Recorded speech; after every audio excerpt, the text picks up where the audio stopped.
مینوالو په لندن کې نازي اقبال ناسته ده چې هغه چې سټم کې د کارل محمد الیاس د قتل نه خبر شو چې دا دغه شانته چا بې دردۍ سره قتل کړی دی. نو مینوالو د هغه ښځې او مور او پلار ته همدغه شانتې ډاډ ورکړی دی او په غم کې ورسره شریکه شوې ده او ویلي دي چې تاسو هېڅ فکر مه کوئ، مونږ خو دلته کې یو، ستاسو دپاره به مونږ دلته کې هم احتجاجونه به کوو او دغه شانتې پښتانه په دغه طریقه باندې ختموي. راځئ مینوالو چې نازي اقبال نور څه خبرې کړي دي ټول معلومات زه تاسو سره په دې ویډیو کې شیر کوم. موږ دا ویډیو تر اخره پورې وګورئ چې تاسو ته پوره معلومات درولئ. د دې معلومات نه مخکې زه تاسو ته دا یادګي کوم تاسو کو چینل زموږ په دې سوپر کلیک چینل کې نوي وئ، چینل هم نوي سبسکرایب کړئ. مهرباني وکړئ تاسو زموږ دا سوپر کلیک چینل د سره سبسکرایب کړئ، خوا کې ورسره د ټلۍ نشان ووهئ چې هر یوه نوي معلوماتي ویډیو تاسو ته په اسانۍ باندې در ورسیږي. مینوال خیبر پښتونخوا کې دا سویمه واقعه ده چې کېږي او نازي اقبال دغه شانته د هر یو قاتل خلاف آواز اوچتوي. د لندن نه عزتمنو چې نن څنګه عزتمن په باجوړ کې د محمد الیاس چارټر صاحب بې دردۍ سره قتل کړی ده چې کله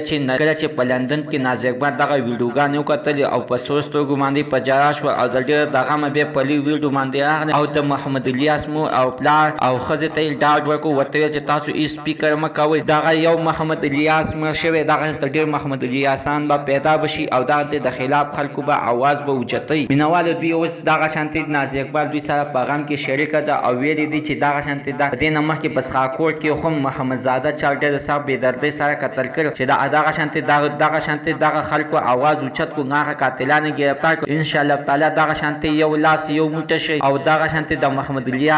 محمد الیاس د قاتلانو خلاف آواز اوچت کړي. انشاءالله تعالی دغه قاتلان به ګرفتار بشي، دغه قاتلان ته به د ټولو نه سخته سزا میلاو بشي. نوالو زموږ د سره تر نن ورځې معلومات د دې پورې د نوي معلومات دپاره د سره زموږ د سوپر کلیک چینل د سره خوا کې ورسره د ټلۍ نشان ووهه چې هر یوه نوي معلوماتي ویډیو تاسو ته په اسانۍ باندې در ورسي.